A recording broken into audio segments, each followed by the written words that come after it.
Hello everybody. Today I will talk about another person that I saw in Hearts of Iron 4's the RedFlood mod.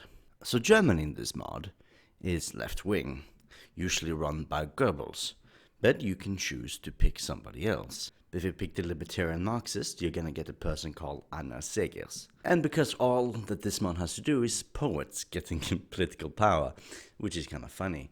But alright, so who is this Anna person? Well, she's a German communist. She was a very active writer during the war, and she wrote poems about realism during the time, mostly about her own experience having to flee Germany and all that has to do with. So she wrote two stories that in particular is important for the war, one being Transit and the other one being The Seventh Cross. This realism is about capturing everyday experiences and everyday emotions of someone having to flee. It's fleeing without the necessary bureaucracy. And if you remember, when we talked in our Sergei Tabaritsky video, he also had to deal with the bureaucracy. So this was an overall problem during this time, bureaucracy and paperwork and that. And that is, in a sense, very Kafkaesque.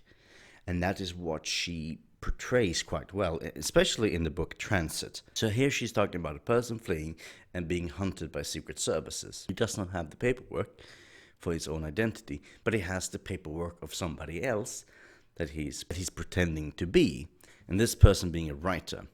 And when he comes to the new place, bureaucracy messes him up, and he meets his pretend wife, the man he pretends his wife. It's just a hellhole of paper and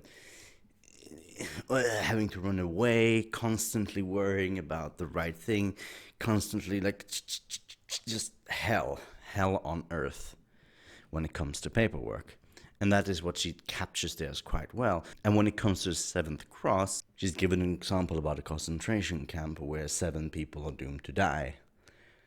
But they flee. The officer who has control of this camp puts up 7 crosses.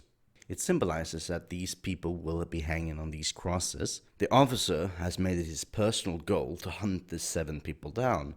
And in the story they find 6, but they don't find the 7th. And the 7th one is the one we're following. Him hiding away from this and how to deal with sort of hiding away and being a refugee and how to best handle it.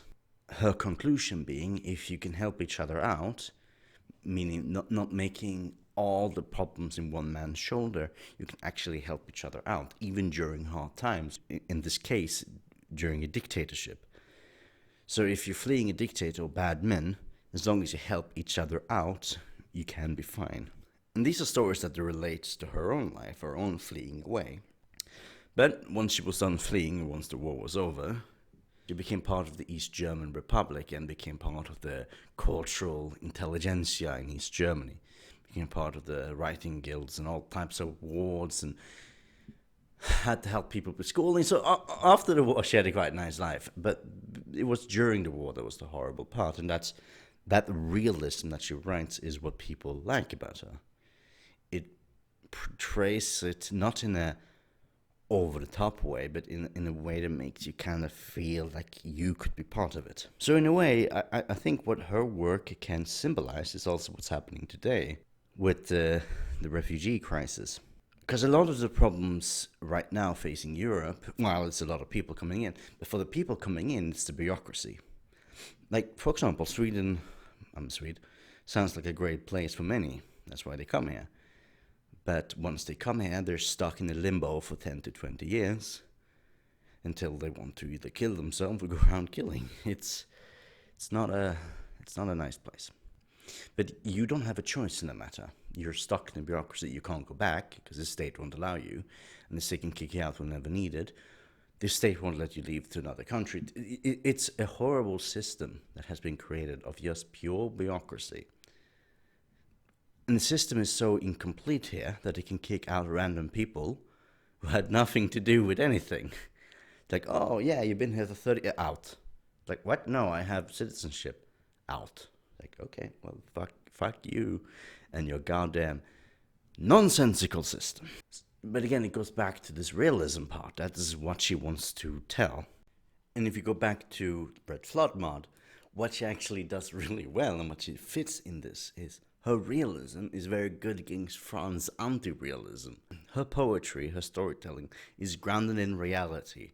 While the French over there, they don't even exist. They are between space and time, they all over the place, yeah? They're in and out in reality, yeah? So she's at least grounded in reality. So pick between a Frenchman high on all types of drug versus a Marxist liberal or communist that knows reality at least. Your pick on the matter. RedFlood is such a weird mod. Whoever made that mod must be high on drugs constantly. Yeah. Anyways, thank you for this, and goodbye.